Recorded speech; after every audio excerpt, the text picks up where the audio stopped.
Welcome to WO50, Women Over 50 Embody Wisdom and Wellness.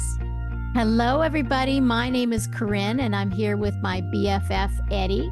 And today we have a special guest. We interviewed one of my teachers, our dear friend, Alaya.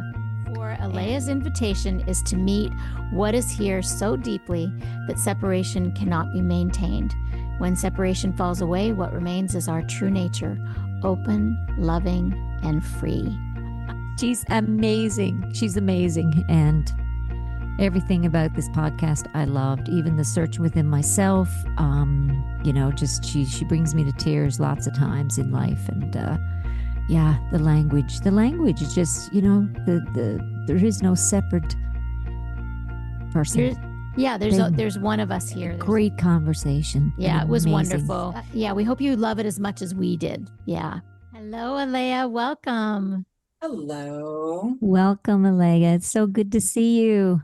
Thank you so much for having me. Yeah, I'm so Thank glad to you. be here. And we did have a dress code today. We're all wearing, if anybody's watching today, we're all wearing like pink and reddish type clothing. Yes. It was a surprise though. Mm-hmm. It wasn't planned. Yeah. No, It was when that we all synced up in the ethereal world. We didn't like text each other. So Mm-hmm. yeah. Yeah. So I'm so excited too. We've actually only interviewed one other person so far because Eddi and I have so much to talk about between the two of us for the past year and a half. And so we're delighted to have you on today. And we had sort of talked ahead of time and decided that we might be interested in hearing about your life maybe before what's we call an awakening, what your life was like in the early days when you were younger, however, whatever you want to share and what your experience is now. And then we may get to, life over 50 as well. Yeah.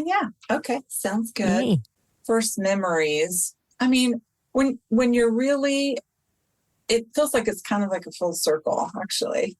Because when you're really young, you really are not living with a lot of what you're kind of saddled with as we get older, the conditionings. And some of the conditionings are so obvious to us if we feel into them, right? And when we're really young, there's that no time, right? Like the day goes a really, there's not that sense of you're not even old enough to like know what time is. You haven't like learned it yet. You know what I mean? So I have that felt sense, and I bet all of us do, of living in no time, like without that added in. Mm. So, right. So just kind of that feeling that, because what I'm going to talk about, y'all are going to, there's going to be a lot of sameness, like of feeling it inside yourself. So I also want to invite everyone to check in, so to see how it is for you too. So, but. So question, are you talking about the, like kind of before, I would say 13, 12, when you're that young, when you don't know about like you don't even know what time is? And I think because like once it starts kind of coming in, if you feel it, there's more boundaries that come in. There's more like things you're to do or schedules.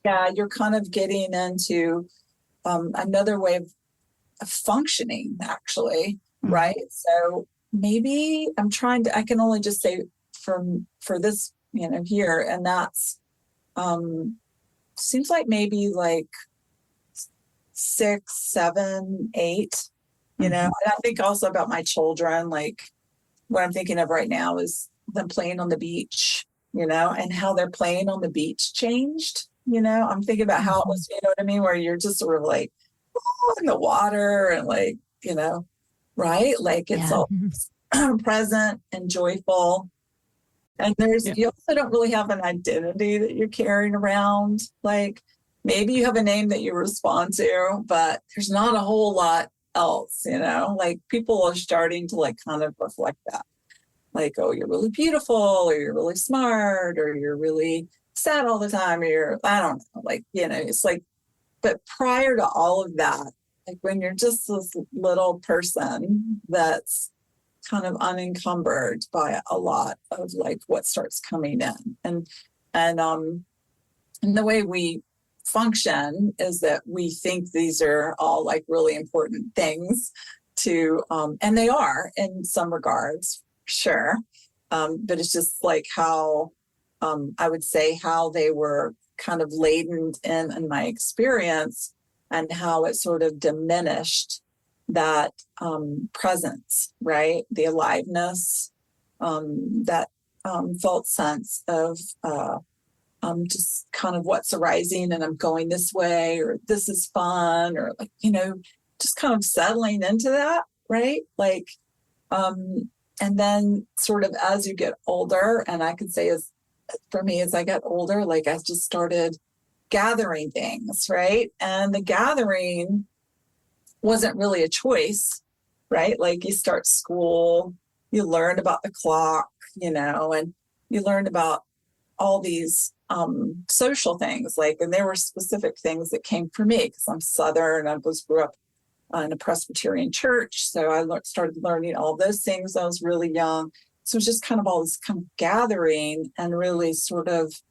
I think when we're young, we're also just, or at least I sense like we're very spongy, right? Like we're really open naturally, right? Because we're coming from this very open, natural present, with right, like there's like a full completeness feeling there too. I never felt like a lack when I was really little.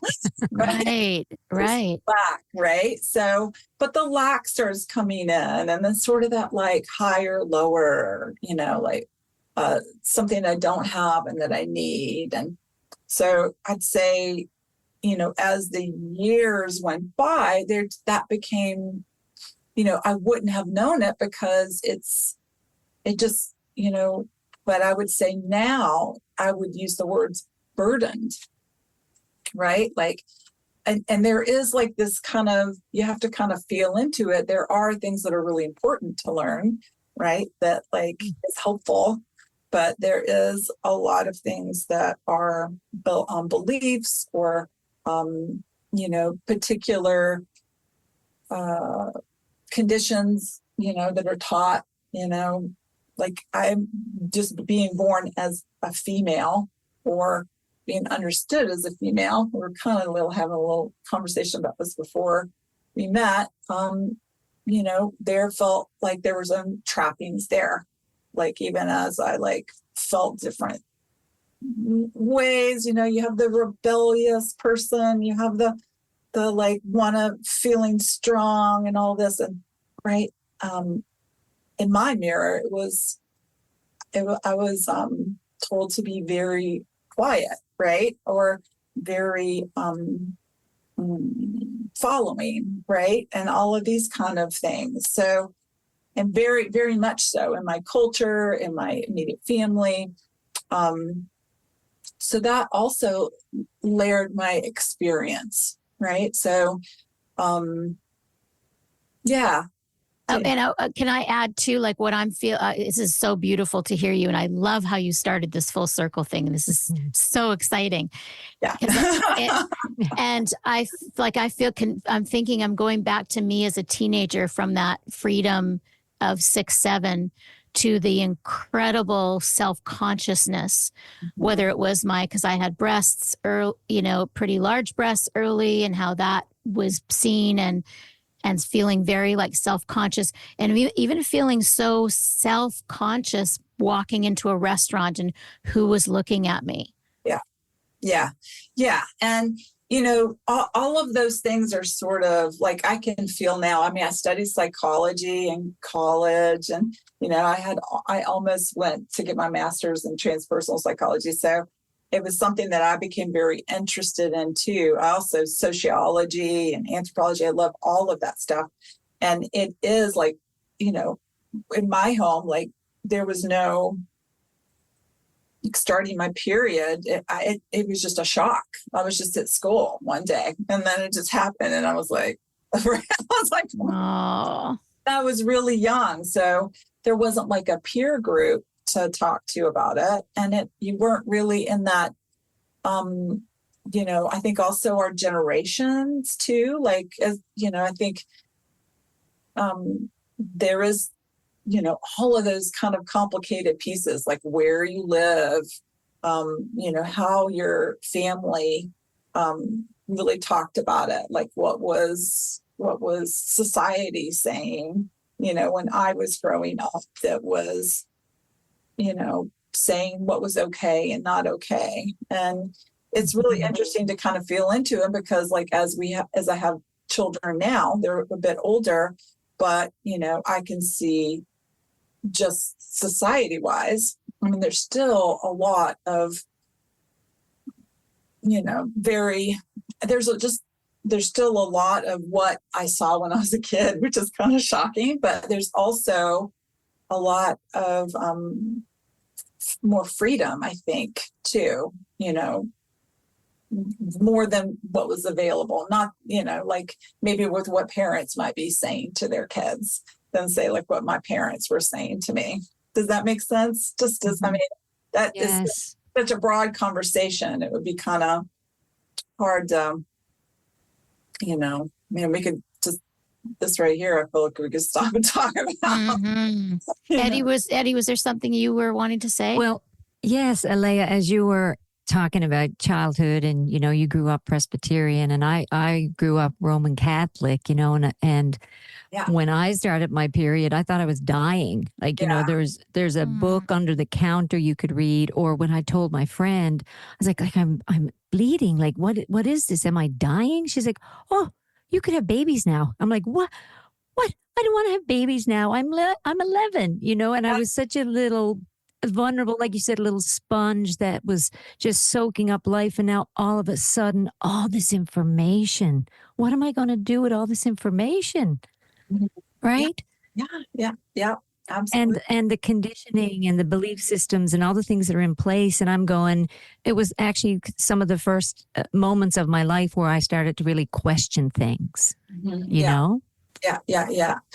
What a blessing. And I think probably all of us, right? Like we're kind of going, because we're kind of set up to be in a sort of victim, or it doesn't have, there's a receptivity, but it is, at least I felt it, somewhat being victimized, right? Like, because a lot of what I was taking in, and it was mixed. Sometimes it was just like, I just took it in, no thought. There was no, it was just because it was everything I was seeing around me, and it was just what everybody did. And then some of it really did feel fishy, and some of it really hurt right away, really hurt my heart, made everything, made me feel smaller, made me feel more alone, right? Like farther and farther away from our childhood, right? Like that, I feel like we all have,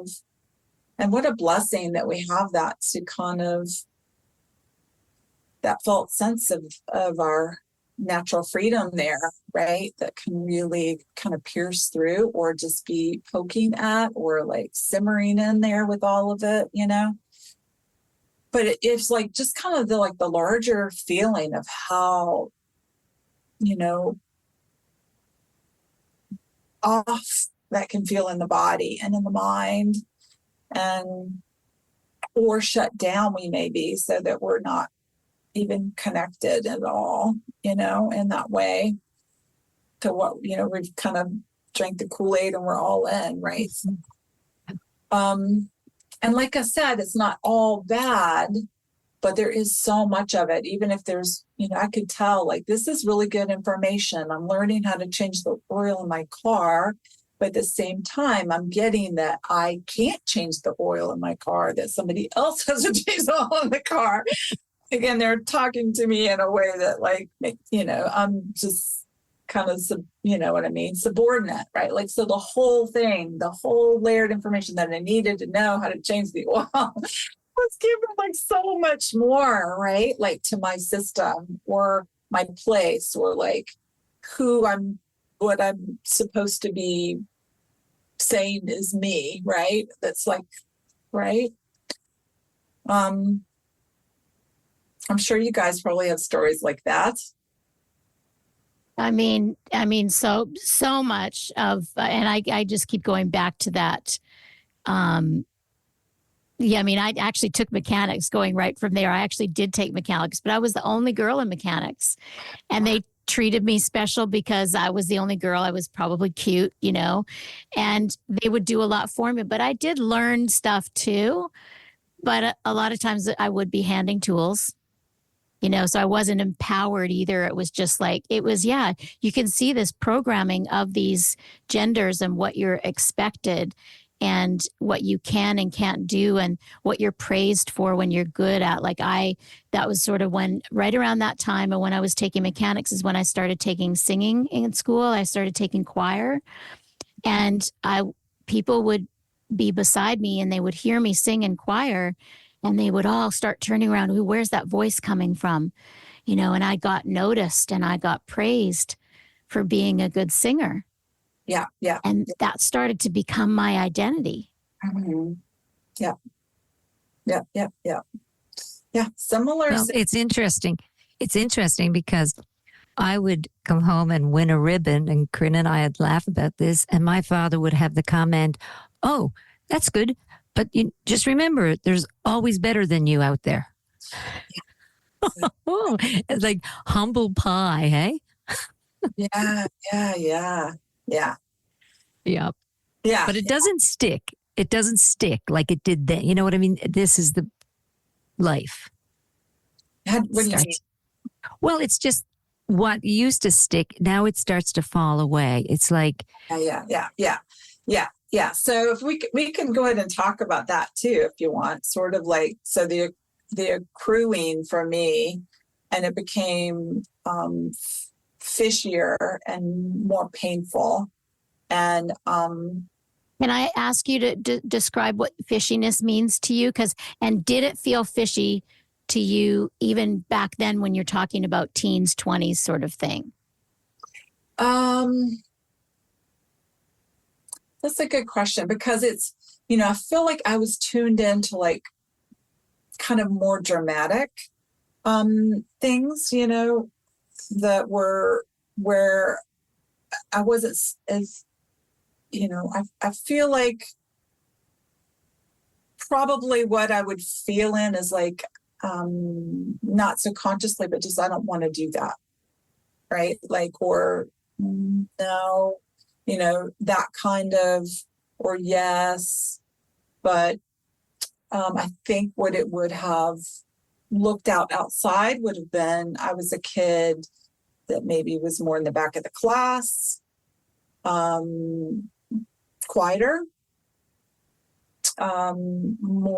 seemed more like I kept getting a lot of mirrors from my family and friends that I was like a thinker, or I was sensitive, that I was sweet, and I shy. But I think like inside of those words, if I was to feel them, I think it was my discernment that was doing a lot of just kind of laying back and not participating in a lot of things that just didn't feel right. Does that make sense? So does that mean that they were putting these labels on you, where they were saying it, but you weren't buying into it? Is that what you mean? Yeah. I mean, maybe a mix. That if I'm saying from my eyes now, and sometimes it is a little fuzzy, but like you asking me the question, it's making my brain kind of feel in and go, oh, I do think like I wasn't not been quite awake to this thing right now. Like I'm having a little bit of questions when we inquire, we have a little more, we're more awakening, like we go, oh, I haven't really thought about it like that or felt into it like that. But yes, I would say, in most of that, it was not me responding to other people and my actions to other people. It was very much, it felt like, and I think this is probably pretty natural feeling. It's like, it felt really like, this is what I need to be doing, right? This is what feels right for me. This is what's, and that as a kid, that would be like maybe shutting down, tuning out.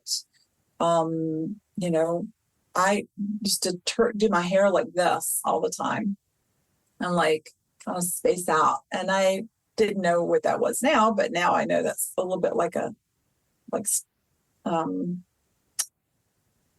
is it? Stimming.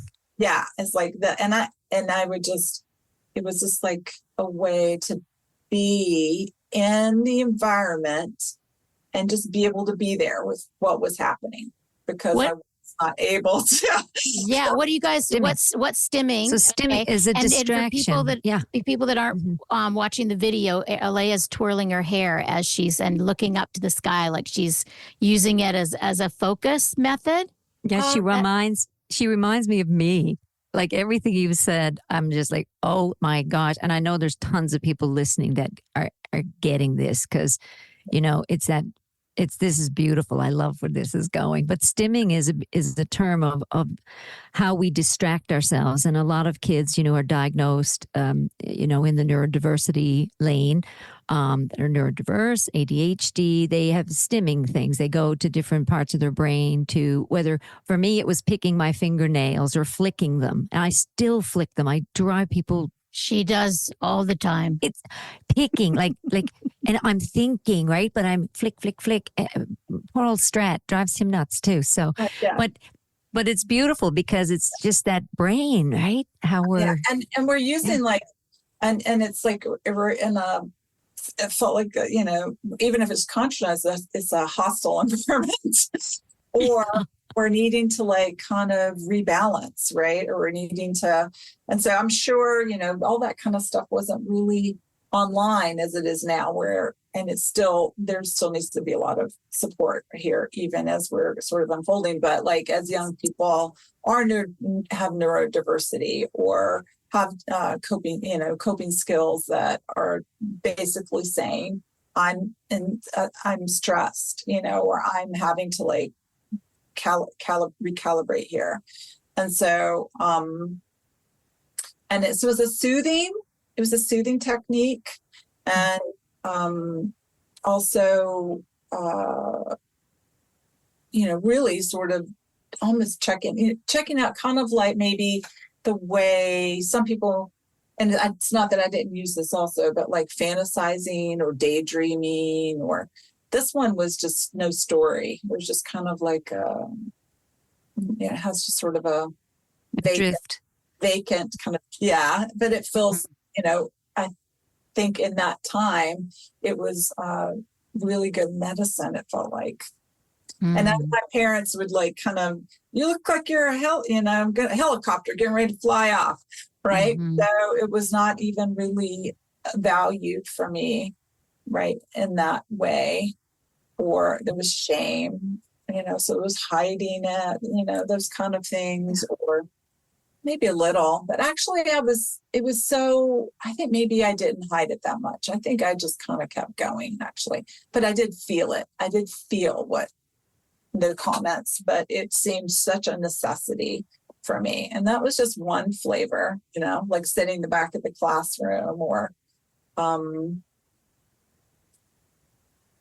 you guys may have stories around that too, but the main sense is I'm hoping that you guys feel is just sort of this sort of layered effect. And like, we start really, really young. And then my own experience was it just kind of kept getting more and more so. I would say, I had this experience when I was very young, and I woke up from a nap. I was, it was before 4, so I was like 2 or 3. So I don't know, my because I don't have anybody to tell me when it was, because it just happened to me and I didn't talk to anybody, but I know where I was and I know we moved somewhere. So the timing I can kind of narrow down. But I woke up from a nap and like presence was even experienced more vividly, right? There was like, and in a way that's really, really challenging to describe, but it like is my strongest memory still of my young childhood. Is like sort of like a very grounding experience that like kind of, that felt like it changed me. And it really, in this way, I would say what remained from that, it was an afternoon nap, right? And what remained was a bit of a shift of, and actually, I don't know if it was a shift, but I can just say, what was coming up here, I wanted to listen to more than anything else, more than what the stuff that was coming in. So it felt like I could trust here what's going on inside more than what I was hearing. So there was a skepticalness that I think that kind of really permeated, but y'all would have to tell me y'all's experience, because I don't know. I just know that like, not that I didn't buy all in and drink the Kool-Aid in lots of ways, but as I got older, it felt like that young experience and also just the childhood freedom experience, right? Like it all became more, it seemed further and further away from my experience, and I was suffering more and more because of it. Mm-hmm. Like I was hurting and more confused because there was this feeling of this is not right. Mm-hmm. This is like, I was feeling the weight of all the stuff that I had been taken on, not consciously knowing all of them, like the way I'm even talking about it now. I'm talking about it now because I'm older and I'm able to have like a reflection that's able to somehow speak about it in a different way. And if you ask me 5 years from now, 10 years from now, I'd probably say something totally different. Mm-hmm. It's like, I don't know, like it would have a whole deeper resonance for me, because that does seem to be infinite, and yet that I would describe it, and you can tell me if I'm on it or off it, but that 4-year-old experience, the way it was described, and I took it as like that it was like a presence, like presence seemed more true and real to you, like what was inside and what was present, timelessness maybe, and then all of the world stuff going on, like that seemed more trustworthy and more real. That's hard to say, but at the time, it just was very natural and regular. Yeah. I was a little person, so there was no way of having that language or having sort of thought process around it. That's kind of come online much later in life, but it's come online in sort of in that recovery, that like, that they say that 10,000 veils falling away, but the slowing down, right, to really recover everything that's been lost and all the added on, like being really gentle and that's something, this language also coming online as I continue to get older. Maybe even not so much in my 20s, but just kind of an innate slowing down, right? Like I really lived a big life. I did lots of fun stuff, but I thought later after I was 30, and so that was very interesting that I always was by myself at home. Never at parties or anybody over, and I never even thought of myself as like an extrovert or introvert. Those are all kind of interesting conditionings too. It was just sort of like slowing down so I could balance is what it felt like. I could feel everything that was happening. I just sort of, I don't know if I can quite explain that, but yeah, I mean, sorry, ahead. Eddi, go Sorry. ahead. No, because I've been in your presence and heard conversations with you and how you handle conversations and language, and I love the way there's I feel like it's almost like a falling away now of that word judgment. It's like you after that awakening, or as you move through, even we keep having these awakenings, it feels like over, it's like when you said it, we're infinity, and even 10 years from now that story might change yet again, yes. because or just that how the brain perceives it, or our how we how we go introspect with everything, right? And like even the stimming and the words, even that word didn't exist when we were stimming and picking, and but that judgment always has. So though I feel like you have this beautiful, this gift of presence and getting people to really check into themselves, and the question you always ask, or I think you do, is inquiry, is asking, is it true, right? Is what we're thinking or what we think someone else is thinking? Why are we trying to think what someone else is thinking, And that judgment piece, it feels for me, has fallen away from you. Like it's not a measuring stick for you in your life. Am I correct to say that? Yes. And I would also say there's a big slice of humble pie there, because along with this sense of infinity and deepening, it's like, you just don't know like what's going to show up. I use those words like what's unmet, untouched, unloved, unconscious, and that we really don't get to control how that goes. And, our heart can be really open and we can be really available. And the timing of just some situation pokes some bear or something that's been closed, and it opens, right?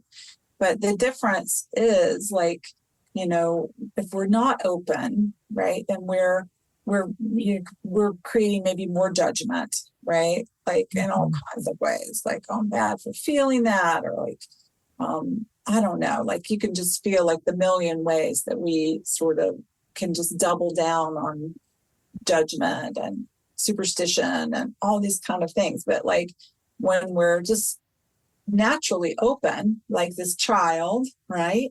Like in this recovery, like as we add on all of these things and we're sort of like starting to slow down and be like really tender and gentle, that like it's just this recovery and this kind of simmering and gentle opening and like returning. But we really get, we've learned how to change the oil. You know what I mean? That's right. We're no longer like what was hurt by, I can't do that, right? I'm like, I'm going to just feel that, right? Like that I can't do that. Not tell a story about it, not point out, right? And just kind of feel because it comes in and it just lands in our body, right? And then we're like, that sort of conditioning is like that carrying that burden. So it has to be like met in a really finally, in a really, really simple way, present, like really felt, so that the kind of the remnants or the roots, I call that like, really, really deep medicine when we slow down and we recover really what's been lost, right? We have to do that. We can only do that by just like being not in judgment, right? Because that's just a whole bunch of trouble. That's just like immediately and feel like something different is happening, right? Or just a turning away, or, the not okay, right? And, it can be a lot of energy that can be described in a whole bunch of different ways. We could say scared or angry or sad, or like all these qualities, the energy can come in and we can describe in our minds, but like really this moment being the only moment that there is, right? Only moment, past, present, and future. Those are things that rest in our minds, and they can be useful, like the way we're having our human experience, but everything is changing in this moment, and anything that's in a book or a memory is being recovered, and we're experiencing it in this moment, right? That's sort of the whole of it. So when we really kind of settle in and we realize that life kind of repeats our conditioning and repeats like our beliefs and all of the stuff that we're holding, then, as I got older, that became more and more alive in my mind, and understanding that the suffering was optional. The sort of baggage I was carrying, like, wasn't just reeked of like not a whole different energy that felt kind of dead, or like very not heart energy, or not this energy of when I was a child, right? Like that seems very, doesn't it, for you guys? I mean, it's like you can't argue with that experience of like when you were so young, right? And all of these words would not make our experience would not make any sense, but it lives in us as we, and calls us back in, right? And so what I would say is my experience as I continue to get older, or, fabulous after 50, but there is just more sloughing off, and opening and bowing and gentleness. There just seems to be more and more of that that's recognizes my nature as like that's our nature, that's what remains. And so the judgment feels very crunchy and narrowing, and it doesn't make a lot of sense to me. It means that I'm disconnecting from myself, and I'm disconnecting from life. And I know there's a lot of questions that a person could have hearing me say that, like, what if, or what should, but it's like, that's how it's coming for you. Can you feel all that stuff?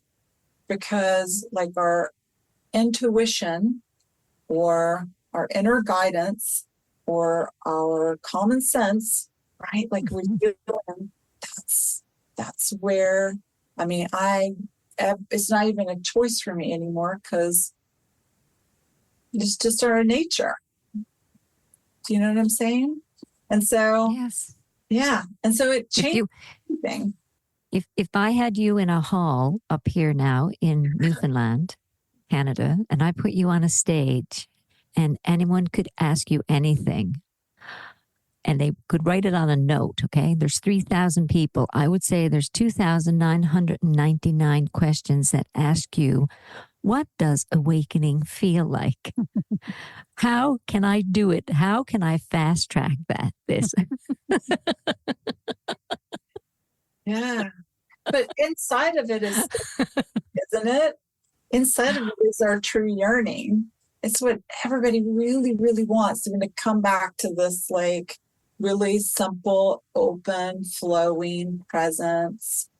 And I will say this, I talk to folks all the time. This is a really good one to really kind of smash up, because I love to smash up stuff. Yeah.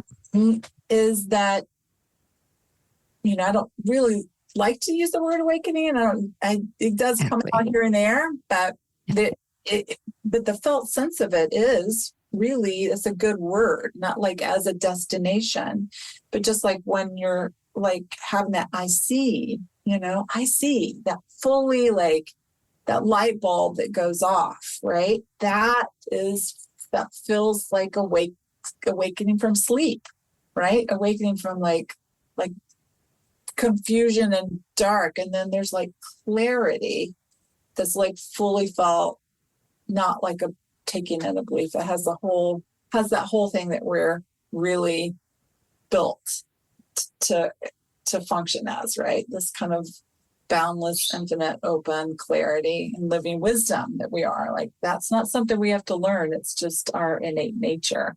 That common sense, right, is not learned. Common sense. No.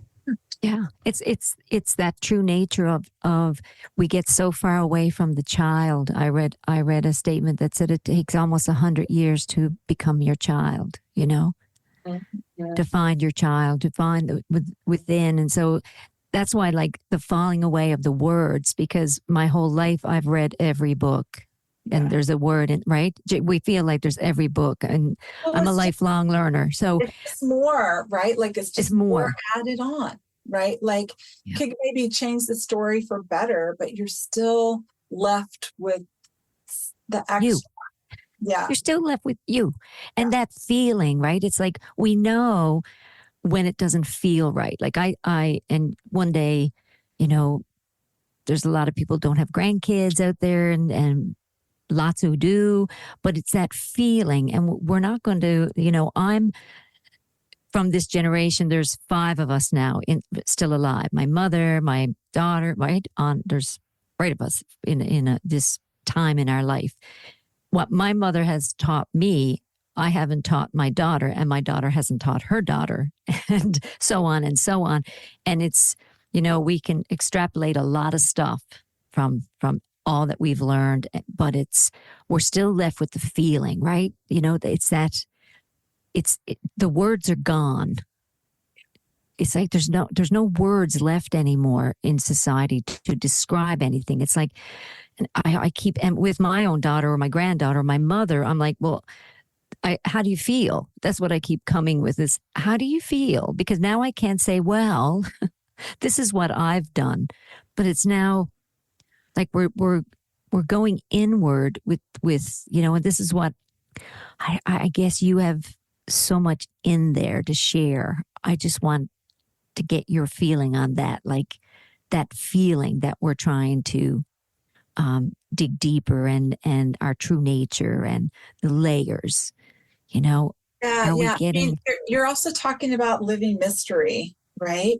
And like our wanting to know, right? And yes. My big thing is really for you to have your own experience, right? Because if I'm speaking it, you're still looking at me, and I'm like, somehow I could be up there and you could be down here, or I have something that you don't. And so I don't do a good job of playing into that very well. I'm really much more like, let me hand it back to you and you check in and see, right? Like, because, but I do want to go back and say one thing here is that, that awakening, you know, even though we can use it in this context in this moment, is I would say actually, and it is like you to become the most regular human, right? Like the baseline is you're prior to all the extra. So you get to be human, like, or like everything that's regular and normal, like a tree, like a blade of grass, like a baby, like a dog, like all these, everything that's just present without, you know, extra. And it's always like our hearts showing us. I mean, you hug a tree and you feel it, right? You're just going to go right to the ground. It just does all the work, right? It's like everything is just, I say, is grace or the teacher showing us, even when it's not clear, right? Because when it's not clear and it's poking the bear here, it's showing you what's unmet, untouched, unconscious, unloved. And really that kind of slowing down and being really tender, the tenderness, right? Tenderness, this heart that opens, the unguarded heart. And that's what I would say with awakening, is that we are a living, open being. So all of life doesn't become like the story of blissfulness or separate from that. We actually, our heart becomes, it stops to make sense to not be open to life. We become just like the giant heart in life. And that is, right? like everything that's happening in the world or the people that are in our family. And really that deeper invitation is like what it is that we're feeling inside our bodies, like with this deepening of not just our human form opening, but like what we're experiencing, which seems outside of us. But as we feel it, the inside, the outside of the inside, and this is what I cannot give you, is there's something that's an alchemy that's so sacred that cannot be described. That is, you are my very self. You are my suffering. We are the same. So as, you know, there's a magnetic pull, you know, to be at your feet, right? To just really, how there's been a tenderness here, then your story may seem like a different story, but somehow it's the suffering is just aligning to like be its service, right? So how I have my teacher Neelam or my dear friend Adyashanti, but the tree outside and the river and my dogs, like everything's been teaching me, my children, my husband, right? Like that when I feel it here, that my veils fall away, everything that I gathered gets to loosen, and my nature becomes more and more open, free, alive, fluid, right?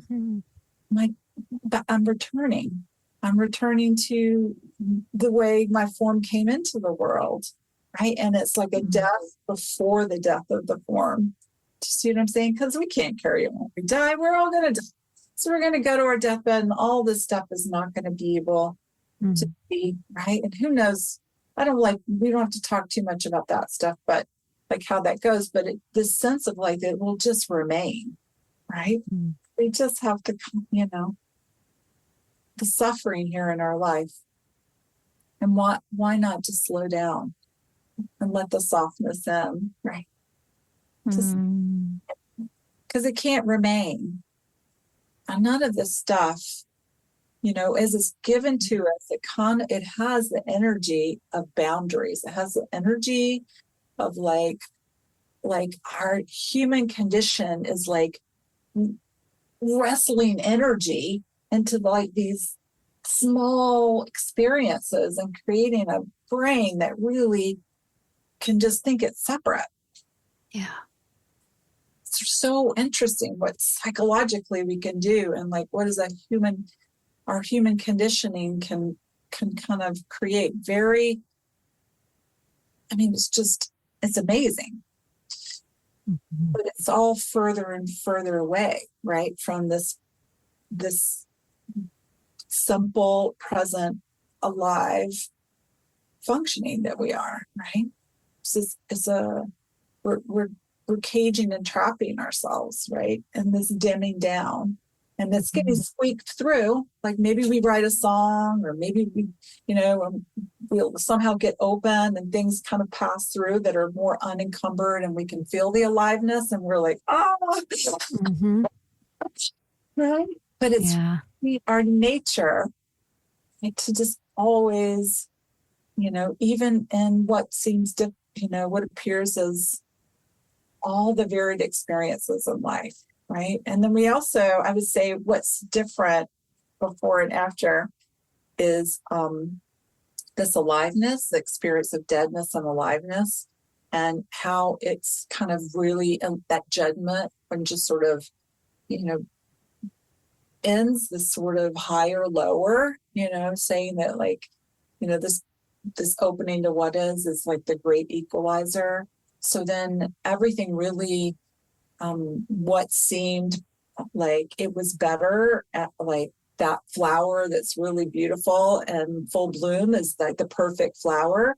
I really don't have a lot of differentiation between that and like, now I'm all of a sudden open and available to like this flower that's changing colors and like drying, and like even the touch of like it crumbling in my hands, and like the feel of it, you know, snowing onto the ground, or all this kind of stuff becomes available to me, where all I was shut down, right? Because I'm here, and it's, maybe that's the best way, just talking about like what's here in this moment. It seems boring the way we are functioning in separation, because we're kind of like we're more set up for just focusing on the highs, right? Yes. A judgment. Mm-hmm. Yes. Yes. Grab that energy, because we're disconnected from this energy that we are. Right? Yeah. Difference of aliveness and just this sort of not even noticing. I mean, I could say the word noticing, but many times I don't even think about putting music on in the car anymore most of the time. Sometimes I will, and I'll put a podcast on. A lot of times it's like, it doesn't occur to me because I'm just so full. Yeah. Yeah. I mean, Alaya, I love that, because that's what I have experienced. I have this experience that I share with people sometimes that helps to describe that too, because I feel like that our suffering, the suffering we see around us, the suffering we can experience, is that search for that pleasure on the outside and what we like, and our the optimal, whatever food, temperature, partner, whatever it is. And that's constantly changing. It's always going to change. Yeah. And so I had this experience where I was feeling very full, as you just described, like very full, not being drawn or away from anything. And I was taking out the recycle. This was quite a few years ago when I had to take out the recycle, going out the back, and I had these metal stairs. Remember at the Jacksonian, Eddi had these metal stairs that had holes in between them, kind of like an escape in New York where you have those metal stairs. And I walked down, and as soon as I got to the top of the stairs, like 4 flights up, the bag broke. And it was it wasn't garbage, but it was kind of a nasty recycle stuff. Mm-hmm. It was a big black garbage, and it went all the way down on every stairway. And I was there was so much fullness. It wasn't even a problem. It was just like, oh, I got to clean that up. Yeah. It was like, and at that moment I was like, I could be here. I could be on the beach in the Caribbean, which I do love laying on the beach in the Caribbean, but I was totally fine. Picking up the garbage was the same. Yeah. Yeah. And how old were you, Corrine? 33. Yeah. And I think at that point, if that had happened to me, I would knock on everybody's door on every floor going, I'm sorry, I'm such a Canadian. I dropped my garbage on here. Yeah. Yeah. Yeah. But that right there, your invitation is to like that impulse. Can you just be really slow down and really feel that?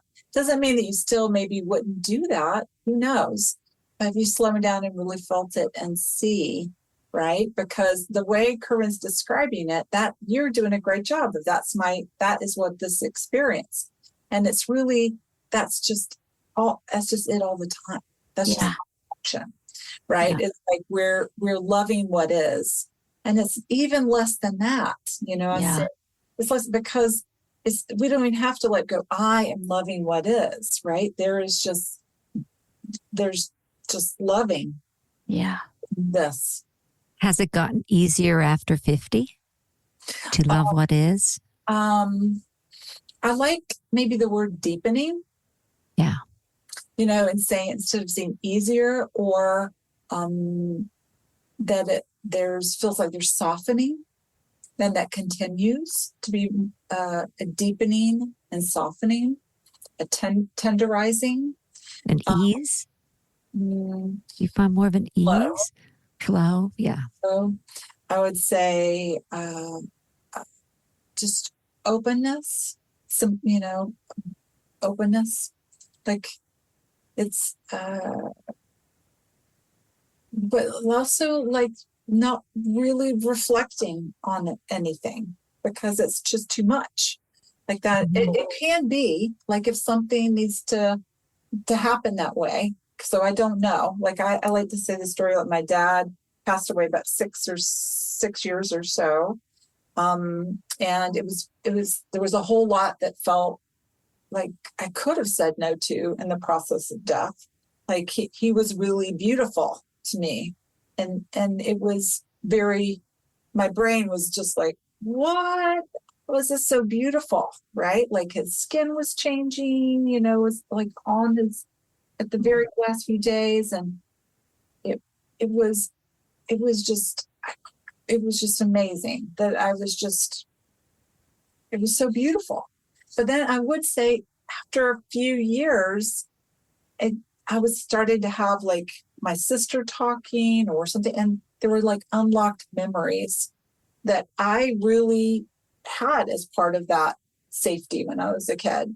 And it was just particular flavors of it that were just really unlocking. Right. And I don't know why, but, you know, it just sort of started happening a little bit. And some of them were memories that I was like, wow, you know, big openings like, oh, that makes sense. Right. But inside of it, I was feeling a lot of different feelings, right? Like the kid, the child, scared child, the confused child, and then like the clarity, and then sort of the openness, you know, of feeling all of it, right? Because you can just feel like what's unmet, untouched, unloved, and then it's spontaneously arising in the body and consciousness. And then there is like, it doesn't make sense to do anything, but to like welcome, or our nature doesn't even, it's just so organic to just open to what is here, right? So I think it just sort of came and I felt it like a big rush of energy, and I didn't even say anything. Like this particular thing, I didn't even say anything to my sister. I talked to my husband later the day because it was like downloaded memories that weren't available to me, you know? Wow. And I shared them, and he said, wow. And then more of the bits of it, sort of like a star exploding or something, you know what I mean? Just like how that goes, very mysterious. I feel like saying that can kind of create more of the felt sense than what our mind wants to try to know and like put into like it's that we're really taken care of in that way, and that like what we hold is not really natural to our nature. And when we're open, you know, our brain and our body all just kind of has like a way of experiencing it that could be very like a snowflake. Like no one will be the same. You see what I'm saying? Yeah. It's beautiful. That is wow. That's Alaya. That's Alaya. Yes. Now, because we talk about you sometimes on our podcast, we'll say Alaya this, Alaya that, or I just came back from Alaya, or remember this. And so people have heard us talk about you and now get to experience you. And so, oh my gosh, such deep gratitude. Oh, absolutely. I bow to you. I bow to you.